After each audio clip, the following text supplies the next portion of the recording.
suliranin, lahat ay aking kakayanin, pagkat ikaw ay kapiling. Subukin man ng panahon, mananatili sa'yo, Panginoon.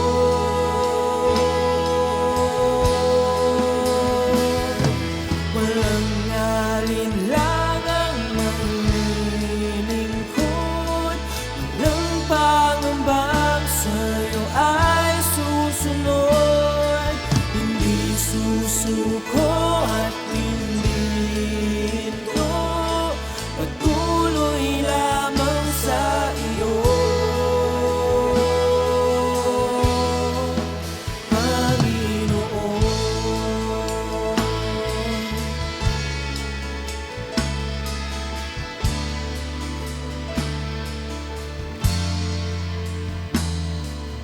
Ikaw ang aking paglilingkuran, kahit saan dalhin.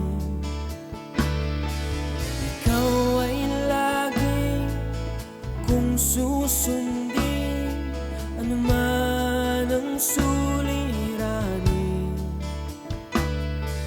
lahat ay aking kakayanin, pagkat ikaw ay kapiling. Subukin man ng panahon, mananatili sa'yo, Panginoon.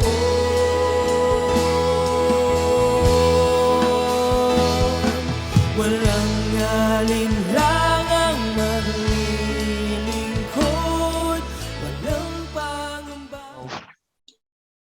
Magandang gabi po sa bawat isa. Purihin po ang ating Panginoon. Tayo po ngayon ay muli nasa tinig ng pag-asa na walang iba kundi ang salita ng ating Panginoon na patuloy nating sama-sama na pinagbubulay-bulayan. At sa oras na ito, tayo ngayon ay nasa ikatlong araw ng buwan ng Mayo, na kung saan ay makikita natin na talaga napakabilis ang panahon. No po, panlimang buwan na ngayon sa taong 2022. Sabi nga, at nais ng ating Panginoon na we must redeem the time for the days are evil. Po naroon po na ganun kabilis ang panahon. At nais ng ating Panginoon na hindi masayang, at naroon na patuloy na magkaroon tayo ng buhay na pag-asa sa pamagitan ng kanyang mga salita. Kaya sa gabi pong ito, muli po ay ihanda natin ang ating mga puso sa ating pong pagsasalusaluhan. Tayo po ay lumapit muna sa ating Panginoon at hilingin ang kapahayagan niya sa buhay ng bawat isa sa atin. Tayo po ay manalangin. Ama naming Diyos na makapangyarihan sa lahat, sa pangalan ng aming Panginoong Hesus, marami pong salamat sapagkat kayo ang nagsabi na kung saan may 2 o 3 na nagkakatipon sa inyong pangalan, kayo ay nasa kalagitnaan. Salamat po sapagkat ang pagtitipon pong ito, Panginoon, ay hindi kayo nalilimitahan ng distansya maging ng oras. Ang presensya nyo ay parati naming nararanasan, Panginoon, sapagkat wala kaming ibang layunin kundi maitaas lamang ang inyong banal na pangalan. Panginoon, sa oras pong ito, hayaan niyo po na siya sa atin yung aming mga puso. Huwag niyong hayaan, Panginoon, na mayroong maging hadlang upang hindi namin makamit, Panginoon, ang kapahayagan na nais niyo na makuha namin sa gabi pong ito. Linisin niyo po kami ng kapangyarihan ng inyong banal na dugo at hayaan niyo po na inyong damit ng katwiran ay siyang bumalabal sa bawat isa sa amin. Salamat po ng marami at sa pagkakataon pong ito, hayaan niyo po, Diyos, na mahanda ang aming mga puso't isipan, Panginoon, at naroon, Panginoon, maunawaan namin ang nais niya na maipaunawa sa aming pong pakikipag-isang ito, Panginoon, sa pagtatalakay ng inyong salita. Salamat at ang lahat po ng bagay, Panginoon, ang mga oras na lilipas ay patuloy ko pong pinagkakatiwala sa inyo. Kayo po ang siyang manguna at maging tagapagturo namin sa pangalan ng Panginoong Hesus. Ito po ang aming samot dalangin. Amen. Amen. Praise God. At sa gabi pong ito, ito pong buwan ng Mayo, ang tema po na inilagay ng Diyos sa puso po ni Bishop na atin pong naroon na pagbubulay-bulayan sa loob ng isang buwan. At hindi lamang po basta pagbulayan, kundi matutunan natin na ito ay may kapamuhay upang tunay na ang ating Panginoon ay malwalhati at madakila sa ating mga buhay. Ang tema po ngayon ay about denying ourselves. Makatatagpuan po natin ang talata sa aklat po ng Marcos. Praise the Lord. Kung makikita po natin, no, na naroon na nais ang ating Panginoon na sabi nga ay sa Mark chapter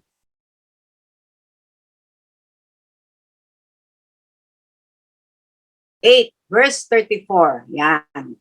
Yan, makikita po natin sa Mark chapter 8 verse 34. Ang sabi po dito, and when he had called the people unto him with his disciples also, he said unto them, whoever will come after me, let him deny himself and take up his cross and follow me. Ito po ang verse na naroon po na ating pong pagbubulay-bulayan sa loob po ng isang buwan at makikita po natin na marami pong kapahayagan ang ating pong naroon na matatanggap po sa pamagitan ng iba't ibang lingkod ng ating Panginoon na magdadala nito, no, ang ating mga pastor sa Mindoro, dito po sa Alaminos, maging dito po sa Cavite, no? Kaya ihanda po natin ang ating mga puso't isipan. At sa gabi pong ito, ang naroon po na nais kong talakayin ay tungkol po sa importance ng denying oneself. Po, na naroon na sinabi nga ay sa Tagalog, at pinalapit niya sa kanya ang karamihan, pati ang kanyang mga alagad. Sa kanila ay sinabi kung ang sino mang tao ay ibig sumunod sa akin, ay tumanggi sa kanyang sarili at pasanin ang kanyang krus at sumunod sa akin. Po. At alam ko naman po na ang layunin natin talaga na bilang mananampalataya ay makasunod sa ating Panginoon. At ito po ang isa sa requirement niya, no? Na naroon daw po na para daw po tayo makasunod sa Kanya ay matutun tayong i-deny ang ating mga sarili, no? Sabi nga yung tumanggi sa ating sarili. Kaya makikita po natin na may kahalagahan po, no, yung pagtanggi sa ating mga sarili upang tayo nga ay talagang makasunod sa kalooban at plano ng Diyos sa ating mga buhay. May 5 bagay lamang po akong nakita, no, na kung saan ay makikita po natin kung paano tayo madi-deny, no, yung importance, ang kahalagahan ng denying oneself. Una po sa lahat, ang sabi po sa unang talata na ating pong masasaksihan ay naroon na, ang sabi po dito, tingnan po natin, number 1. Yan. Ang sabi po ay, ang isa sa importance ng denying oneself ay naroon po na to finish our course or purpose with joy. No? Kapag po natutunan natin na nga po tanggihan ng ating sarili, matatapos daw po natin yung ating pong layunin o yung layunin natin ng pagkakatawag at pagkakapili ng Diyos sa atin ng may kagalakan. Katulad po ng sinabi dito, no, sa talata naroon na sabi po dito sa talatang sa Acts 20:24. Yon, sabi po dito, but none of these things move me, neither count I my life dear unto myself, so that I might finish my course with joy and the ministry which I have received of the Lord Jesus to testify the gospel of the grace of God, no? Sabi po dito ni Pablo na kung saan ay naroon po na natutunan niya na i-deny, no, na i-deny ang kanyang sarili, no? Sabi nga ay datapot hindi ko minahal ang aking buhay, na waring sa akin ay mahalaga. Maganap ko lamang ang aking katungkulan at ang ministeryong tinanggap ko sa Panginoong Jesus na magpatotoo ng ebanghelyo ng biyaya ng Diyos. No po, naroon po na sabi nga po ay kapag po naroon na natutunan natin na i-deny ang ating mga sarili o sabi nga hindi po natin pahalagahan, no, yung ating sarili, no, ay naroon po na matatapos natin yung pong tungkulin o purpose na ibinibigay ng Diyos sa atin po. Bakit po? Sapagkat kapag po naroon na sabi nga po ay na-deny natin ang ating mga sarili o hindi natin talagang binigyang halaga yung kagustuhan ng ating laman, no, ng ating lamang sarili, kundi nag-focus tayo doon po sa nais ng Diyos na gawin natin, makikita po natin na magiging smooth, no? Naroon yung kagalakan, naroon yung kalakasan na ating pong matatanggap mula sa ating Panginoon. Na sabi nga po ay ang naroon po na ang itinalaga niya sa atin na layunin ay magagampanan natin at matatapos natin. Amen. Nang mayroong kagalakan sa ating mga puso. Kaya naroon po na ito yung isa sa nakita ko na kahalagahan ng denying oneself. No po, na naroon na nais ng Panginoon na talagang anumang takbuhin, no, anumang layunin ng Diyos ay matapos natin. No po, nang mayroong katagumpayan, mayroong kalakasan at higit sa lahat kagalakan na nagbubuhat sa Kanya. Praise the Lord. At ang pangalawa, no, ang pangalawa po na naroon na nakita ko po na kahalagahan ng denying oneself ay makikita po natin, no, dito po sa aklat ng Mateo, no? Sabi nga, we can find the true life in Christ. Mararanasan natin yung tunay na buhay sa ating Panginoon, no? Sabi sa Mateo 16:24, no? Ang sabi dito ay, then said Jesus unto his disciples, if any man will come after me, let him deny himself and take up his cross and follow me. For whosoever will save his life shall lose it, and whosoever will lose his life for my sake shall find it. No po, naroon daw po na kapag sabi nga po, natutunan nating mag-deny ng ating mga sarili, no? O yung kagustuhan ng ating sarili, naroon po na yung tunay na buhay ay atin pong mararanasan. Yung buhay na nanggagaling sa ating Panginoon. Ano po ba yung buhay na nanggagaling sa ating Panginoon? Ito yung buhay na matagumpay. Ito po yung buhay na masagana, no?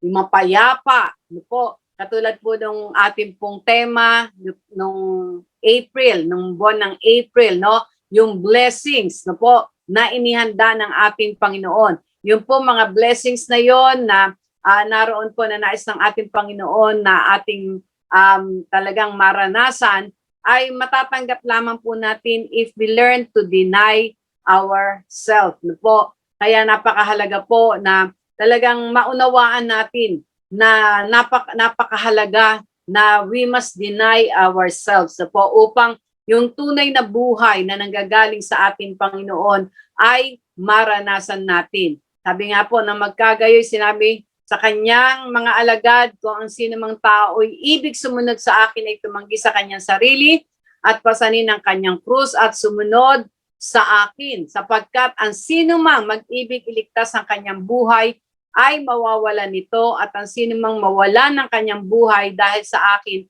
ay makakasumpong nito, no? Kaya kapag po naroon na sabi nga po na ang ating buhay ay naroon na talagang isinurrender natin sa ating Panginoon, hindi natin pinahalagahan yung gusto natin, kundi ang gusto ng ating Panginoon, ang ating pong talagang pinagpopokusan. Ang sabi nga ay,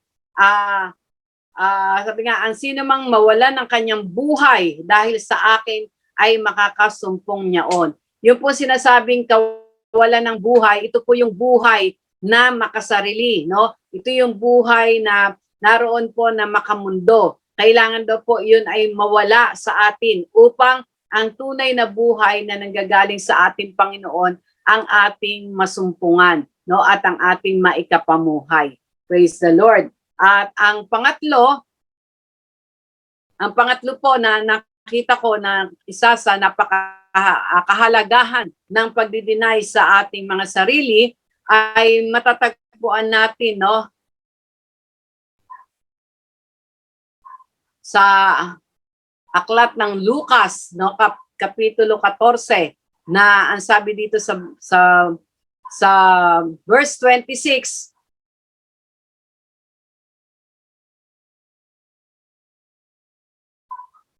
yan, sa verse 27, and whosoever do not bear his cross and come after me cannot be my disciple. Sino mang hindi magdala ng kanyang sariling krus at sumunod sa akin ay hindi maaring maging alagad ko. Kaya ang pangatlo ay naroon po na makikita po natin ang tunay na nagdi-deny ng kanyang sarili. Ito po yung mga totoong disciple ng ating Panginoon, no? Naroon po na mararanasan natin na maging isang tunay na alagad ng ating Panginoon, no? Yung true disciple of ng ating Panginoon kapag naroon po na natutunan nating mag-deny ng ating mga sarili. Dahil naroon po na ang isang tagasunod talaga ng ating Panginoon, ang kanyang tunay na disipulo ay yung mga anak niya na kung saan ay talagang kinalilimutan o hindi pinapahalagahan ang buhay, no, sa mundong ito, kundi ang pinapahalagahan ay ang buhay doon sa kaharian ng ating Panginoon, no, yung sa kingdom of God, no. Kaya naroon po na sabi nga po, ang sumunod sa kanya, no, ang naroon na sabi nga hindi magdala ng kanyang sariling krus at sumunod sa akin ay hindi maaaring maging alagad ko. Hindi daw po tayo maiko-consider na disipulo niya. Kahit po naroon na sabi nga ay sabi nga na ngayon po, di ba, nagdi-discipleship training tayo. Po, kahit po tayo nagdi-discipleship training, pero kapag hindi po natin talaga naroon na natutunan na ma-deny ang ating mga sarili o yung kagustuhan ng ating ng laman, no, ay makikita po natin hindi tayo may bibilang na isang tunay na alagad ng ating Panginoon. Kaya napakahalaga po, no, dahil ito po yung kanyang ito po yung kanyang calling sa atin, di ba?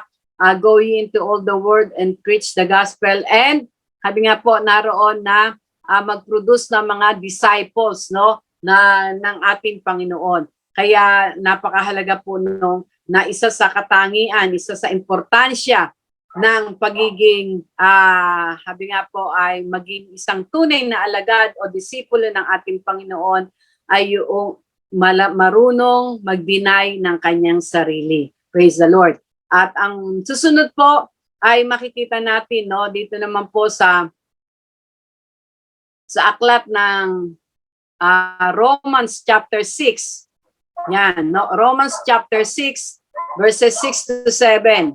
Ang sabi dito, knowing this, that our old man is crucified with him, that the body of sin might be destroyed, that henceforth we should not serve sin, for he that is dead is freed from sin. Po, ang sabi dito, nalalaman natin ang ating pagkatao ay kalakip niyang napako sa krus upang ang katawang sarili ay mag-iba at nang sa gayoy huwag na tayong maalipin pa ng kasalanan, no? At sa verse 7, ang sabing gano'n, yun nga, na tayo, wag na tayo mapaalipin pa sa kasalanan sapagkat ang namatay ay ligtas na sa kasalanan. Kaya naroon po na ang pang-apat na kahalagahan ng tayo ay naroon na sabi nga marunong o alam nating i-deny ang ating mga sarili, naroon po na tayo ay sabi nga ay mabubuhay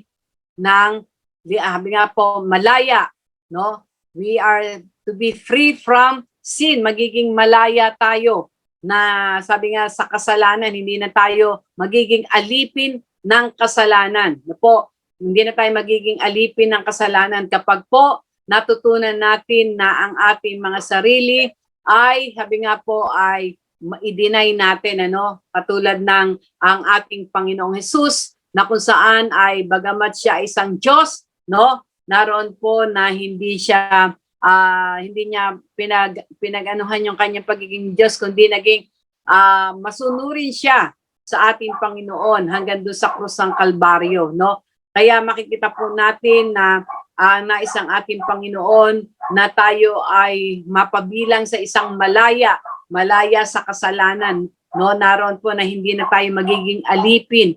Dahil alam niyo po, ang alam lamang po ng kasalanan na alipinin ay yung ating old nature, no? Yung ating lumang buhay o yung makasarili.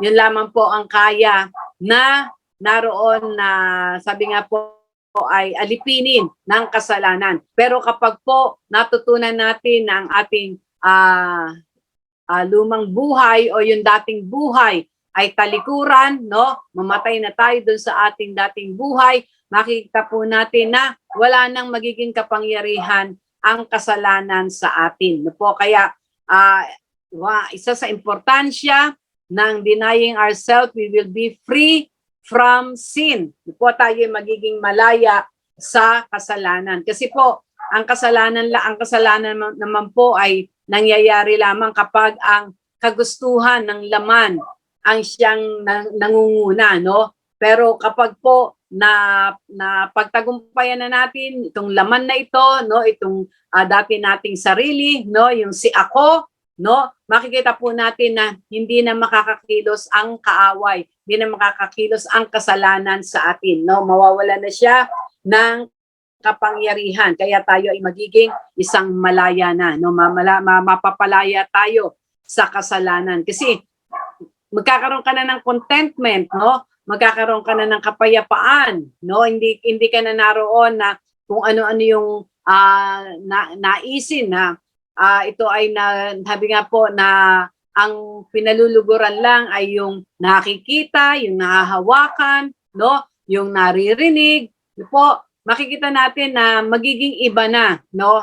Ang ating mga kagustuhan. Ang magiging kagustuhan natin ay ang gawin ang kalooban ng ating Panginoon. At tandaan natin, kapag ang kalooban ng Panginoon, tayo po ay ilalayo nito sa kasalanan, no? Kaya purihin ang ating Panginoon. At ang panglima, no po, ay makikita natin sa aklat ng Galatia chapter 2 verse 20, no?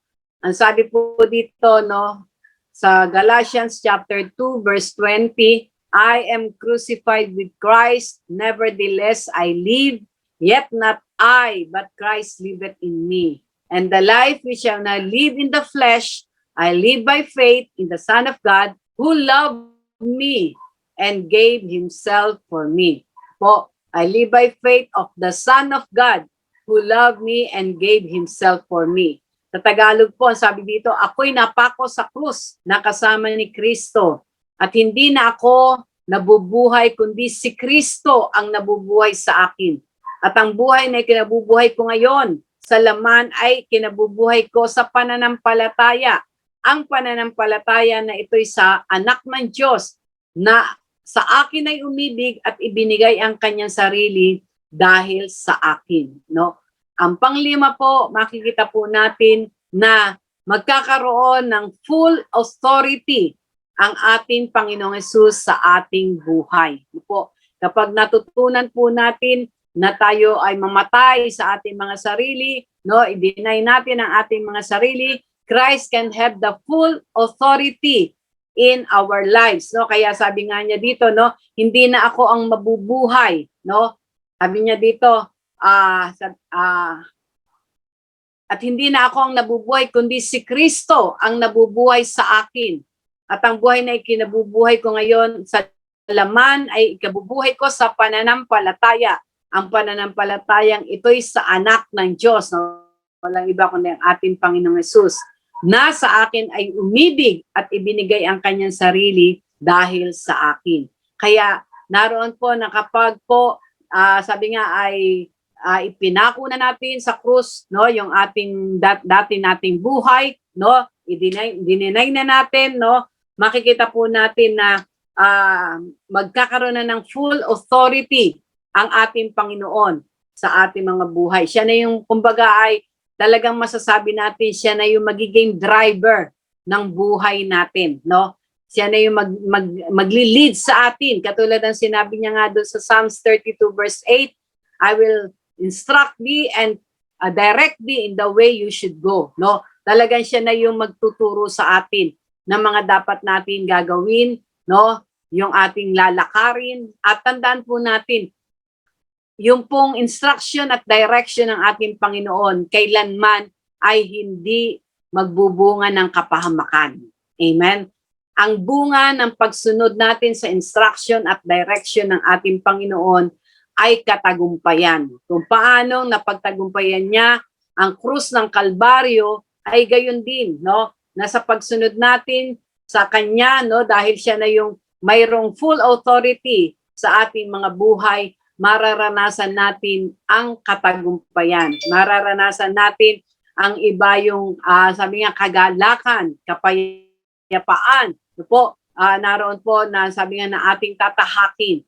Kaya napakahalaga po, if we deny ourselves, then and only then that our Lord Jesus Christ, no po, hindi lang basta i-deny, yun nga, dito sa Galatians 2:20, kailangan makrucify, no? Makrucify na yung ating mga sarili, yung ating mga, sabi nga, kagustuhan, no? Kasama dun sa krus, no? Sabi nga, napako na sa krus kasama ni Kristo, no po, makikita po natin na naroon na magiging malaya ang ating Panginoon na talagang ituro sa atin ang tamang landas, no? Dahil, di ba, sabi niya nga sa John 14:6, siya ang daan, ang buhay, at ang katotohanan.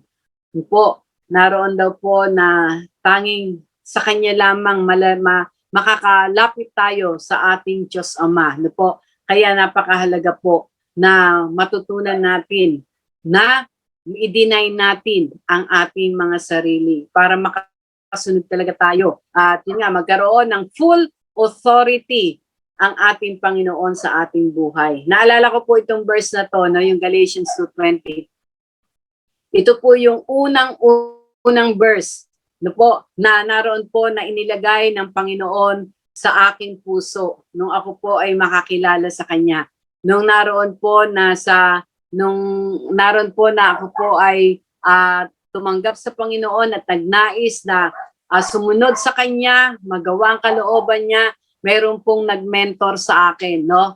Siya po ay si Sister Alma, na siya po ay nagtatrabaho sa DBP, nakakasama ko po siya dahil nagtrabaho po kami noon, parang working student dun sa Alcon Laboratory. Nakakasama po namin sila sa sasakyan, at nung malaman niya po na ako po ay nakakilala sa ating Panginoon, sinabi niya nga po na nais ang Panginoon na ako ay makasunod sa Kanya. Kaya ito pong verse na to, yung Galatians 2:20, ang unang-una na verse na pinakabisa niya sa akin. Ito po, na sabi nga, matutunan natin na maipako ang ating mga sarili kasama ng ating Panginoong Hesus. At purihin po ang Panginoon. Magmula po noon, 1980, nakita ko po, no, hanggang kasalukuyan, naroon po yung naging desire ko na maglingkod sa ating Panginoon. Na yung desire ko, kung tutusin po, nag-aaral po ako ng college noon, magtatapos na ako, no, ng chemical engineering, pero dahil natutunan ko po na, sabi nga po, ang i-deny yung aking kagustuhan, no, i-deny yung aking sarili, mas nakita ko po na, sabi nga po, mas mataas na layunin ng Diyos ang naroon po na nalakaran ko. Po, Hindi po ako nagsisi na pagka-graduate ko ay nag-full-time sa ating Panginoon. Nakita ko po yung kanyang pagsama hanggang sa kasalukuyan nga po na ako po ay nagkaroon ako ng pamilya, mayroon akong mga apo ngayon. No po, nakita po namin yung, sabi nga po, pagsama ng ating Panginoon, yung instruction niya, yung direction niya, no, magmula po nung i-deny namin yung aming kagustuhan, no, yung aming pong mga pangarap, naging pangarap na lang po namin ay ang sumunod sa ating Panginoon. At praise God, walang sino man na sumunod sa ating Panginoon ang kanyang pinabayaan, no? Naroon po yung provision niya. At yun naman po yung pangako niya, no, na hanggang sa kaapu-apuhan, amen, ay naroon po, ipaparanas niya yung matagumpay na buhay. Kaya napakahalaga po, no, na sabi nga po sa ating mga sarili, sa ating mga buhay ay matutunan natin kung paano i-deny ang ating mga sarili, yung ating pong mga kagustuhan, no? Dahil maaaring mataas ang pangarap mo, pero mas mataas ang pangarap niya sa atin. Kaya magaganap lamang po yun kung matututunan natin na, sabi nga po, tanggihan natin yung ating mga sarili. Sapagkat ang sarili po natin, ito ay ibubudil lamang po tayo sa kapahamakan. Pero kapag po ang sarili natin na-deny at ang kalooban ng Diyos ang naroon po ng ating tinanggap o ginanap, makikita po natin ang tamang direksyon. Katulad ng sinabi niya sa Jeremiah 29:11 na po, na I know His plan, no? Alam niya yung plano niya. His plan for us is a plan of peace and not of evil, that we might have an expected end. Kaya purihin po ang ating Panginoon, no? Kaya makikita po natin na napakahalaga po ito, no? Para po naroon na magampanan natin. Dahil sabi nga po, the very purpose ng ating pong likha o panganak po sa mundong ito ay magampanan yung kalooban niya, no? Mangyari yung kalooban niya sa ating mga buhay. At purihin ng Diyos sapagkat ang kalooban niya ay katagumpayan. Amen? Kaya isa pong warning, no, yung makikita natin sa aklat ng Revelation chapter 3, no, na kapag po naroon na hindi natin natutunan o matututunan na i-deny ang ating mga sarili, ang ating pong pagiging pagsunod sa ating Panginoon ay hindi magiging talagang focus, no? Minsan ano tayo, mainit. Okay, minsan malamig naman, ano? Ibig sabihin kapag naroon na may blessing, talagang gustong-gustong sumunod sa Panginoon, pero pag may problema, naroon na minsan ay sabi nga ay hihinto.